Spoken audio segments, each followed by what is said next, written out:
बात ऐसी है कि माननीय अशोक जी सिंघल ने बहुत पहले से कहा था कि विदेशी आक्रमकों ने लगभग 3500 मंदिर तोड़े, उनमें से केवल 3 मंदिरों के निशान हम मिटाना चाहते हैं और इसलिए आप लोगों को आगे आकर के सहयोग करना चाहिए।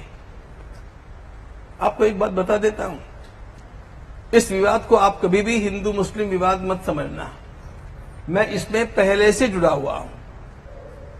मूल बात यह है, आक्रमकों के द्वारा जो अपमान किया गया, उस अपमान के चिन्हों को नष्ट करना, इतनी ये बात है। आक्रामक अलग बात है और इसलिए आक्रमण के इन सारे निशानों को नष्ट करने के लिए केवल 3 मंदिर मांगे थे। अब बहुत सारे लोग उसके लिए तैयार भी थे, कुछ लोग नहीं भी थे। आखिर परमात्मा की कृपा से शांति से वह समाधान हो गया। तो जब शांति से समाधान होने का दौर चल गया तो मेरा विश्वास है कि अगला समाधान भी शांति से होगा।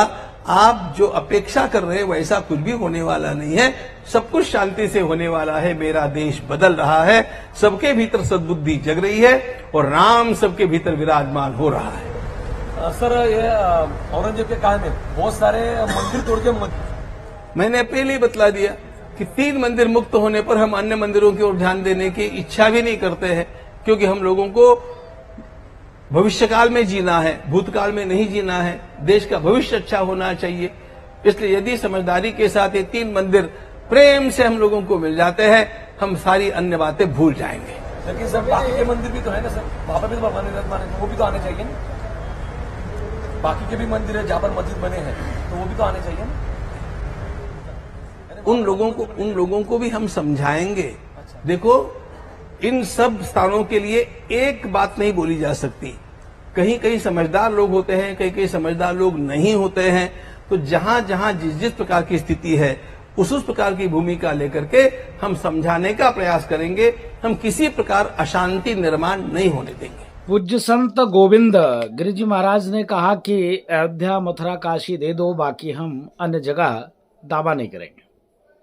मुझको लगता है पूज्य गोविंद देवगिरी जी का विचार व्यक्तिगत हो सकता है, यह पूरे संत परिवार हिंदू जनमानस का विचार नहीं हो सकता है। हमको किसी राम जन्मभूमि एहसान में नहीं दिया। हमने भगवान को इतने वर्षों तक टेंट में देखा, भगवान इतने वर्षों तक मंदिर के लिए तरसे और संवैधानिक तरीके से लड़ाई लड़ने के बाद कोर्ट में एविडेंस, साक्ष्य, प्रमाण, वेद, पुराण, शास्त्र, उपनिषद के अलावा कोर्ट ने सारे साक्ष्य मांगे, उसके बाद जाकर डिसीजन मिला है।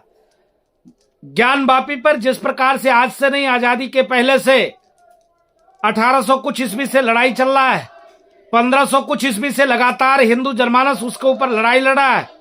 आज तक इतने वर्षों में किसी मुसलमान को चेत नहीं आई कि हम हिंदुओं को सौंप दें, और आज यह कहने का क्या तर्क रह गया कि अयोध्या, मथुरा, काशी आप हमको दे दो, तो हम पूरे देश में जहां जहां भी सनातन पद्धति से मंदिर बने हुए थे वहां पर इस्लामिक आक्रांताओं ने तोड़कर मस्जिद बना लिया है।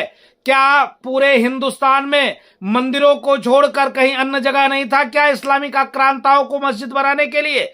सिर्फ सनातन संस्कृति का ही मंदिर मिला था उनको। जहां जहां सनातन संस्कृति का मंदिर उनको दिखा वहीं पर तोड़कर मस्जिद बना लिया। और आज जब संवैधानिक तरीके से इतने वर्षों से हम लड़ाई लड़ रहे हैं, आज जब विजयश्री मिल रहा है तो लोगों को पेट में तकलीफ हो रही है। आज कहा जा रहा है कि मुसलमानों के साथ नाइंसाफी हो रही है। इतने वर्षों तक हिंदुओं के साथ नाइंसाफी हो रही थी, तब कोई नहीं बोल रहा था। आज जब कोर्ट के लड़ाई लड़ने के बाद, संवैधानिक लड़ाई लड़ने के बाद जब हमको विजय मिल रही है, तब लोगों को तकलीफ हो रही है। हम 3 नहीं 30,000 से ऊपर देश में जहां जहां भी सनातन संस्कृति का जुड़ा हुआ स्ट्रक्चर है उसको हम संवैधानिक तरीके से लेंगे। 3 नहीं 30,000 पूरे हिंदुस्तान में नहीं बचेगा एक भी आक्रांता, आक्रमणकारी और ऐसे दुर्दांत आतंकवादियों का मजार, क्योंकि अब देश संवैधानिक तरीके से चलेगा, किसी के एहसान पे नहीं चलेगा।